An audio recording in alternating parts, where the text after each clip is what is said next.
Alec Bradley, Connecticut, in either a rather short Toro or a large Robusto. Anyway, I'm okay, and this is a cigar vlog. Normally, Alec Bradley is one of those brands that is typically a little out of my price range just because of the fact that the box typically runs into the triple digits. But I managed to get a sampler that had one of them, so I'm giving it a shot. Once again, it's a Connecticut, so I'm hoping that this is going to be blended and crafted well enough to actually have some flavor instead of being so mellow that you can't taste anything. But it's Alec Bradley, so hopefully that shouldn't be a problem. Hopefully. Anyway, got a pre-cut. I'm going to go ahead and get this lit up and see how it goes.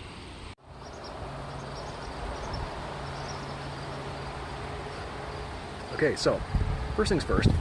When I actually started lighting it, you have to excuse the wind, it's a little breezy out here. I think a storm's rolling in.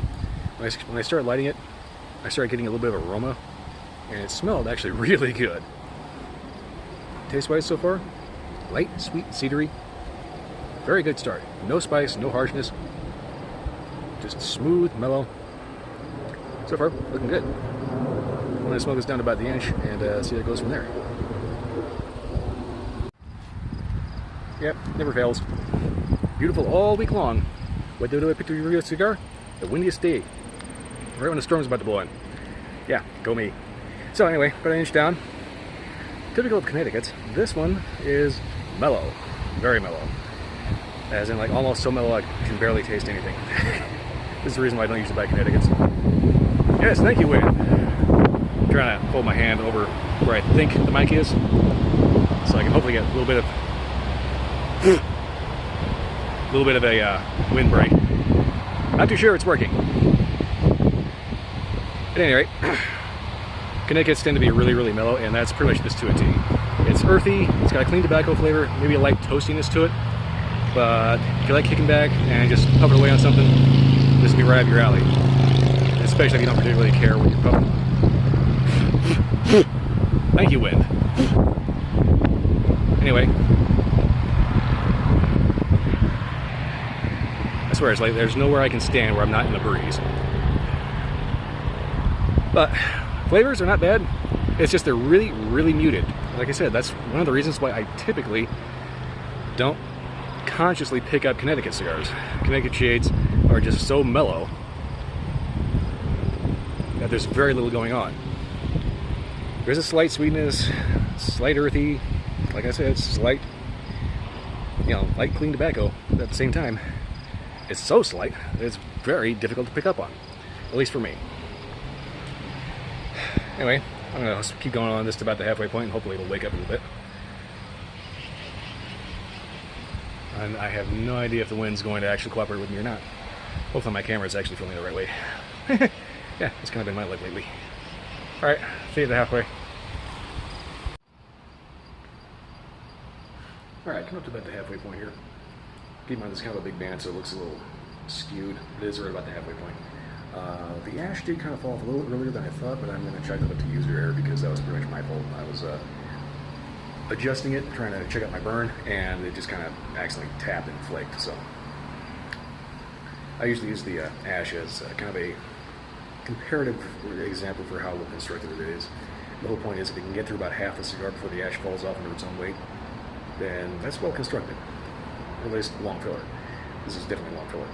But anyway, so far I've noticed that the flavors have definitely been doing what a good cigar of this type will do, and that is slowly building to some very noticeable flavor. You can get this is where I kind of start tripping, trying to figure out what exactly it tastes like, because kind of like a good whiskey, there's a lot going on here. There's an earthiness, there's a buttery breadiness to it, there's a sweetness, there's a spiciness to it. It's kind of difficult to put your finger on it, but they all just kind of mix around and make for actually a really good cigar.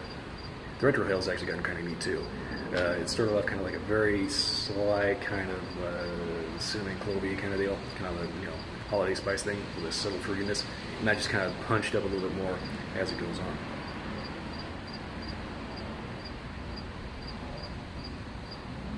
Yeah, there's definitely kind of a bready kind of quality to it, along with I want to say like baking spice. Your cinnamon, clove, nutmeg, that kind of whole combo. So far though, it is definitely exceeding expectations. It's Connecticut, so I typically don't have high expectations for strong flavor.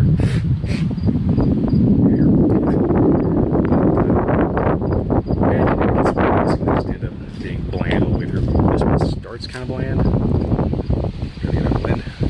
and then eventually picks up and really starts punching up some flavor, and ends up being quite nice. I would definitely recommend this with a nice woody whiskey, like a Scotch or something. Bushmills comes to mind, or whatever kind of whiskey you like.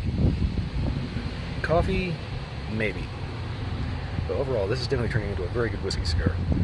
So I'm going to go ahead and smoke this down and get to where the band would normally be, which is going to be about halfway through where the band would be here normally, I suppose. This is kind of a huge band. Okay, I'll get back to you then. Alright, when permitting, final update here. Getting down to the band. I noticed the flavors stayed pretty much consistent from the midpoint back, but I noticed the retrohale kind of developed a little bit of a cocoa note too, which is kind of nice. Other than that though, pretty consistent.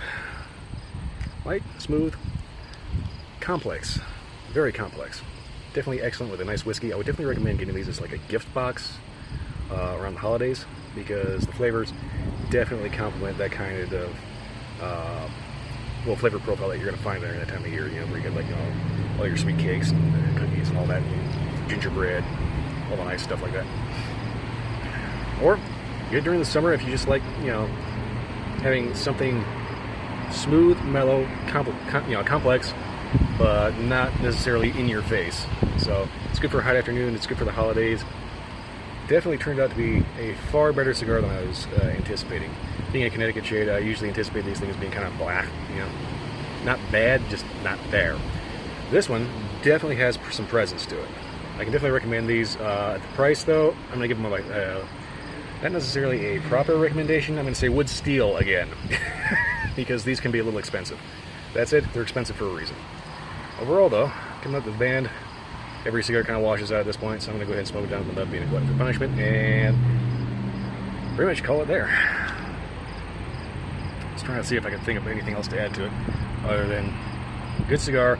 Started off kind of slow, woke up, and turned out to be very, very nice. Definitely recommend it. So, beyond that, if you like this review or any other review, like, subscribe, leave a comment. On a side note, definitely have these with a drink. These are a little drying. Anyway, that's pretty much all I got. I'll see you next time.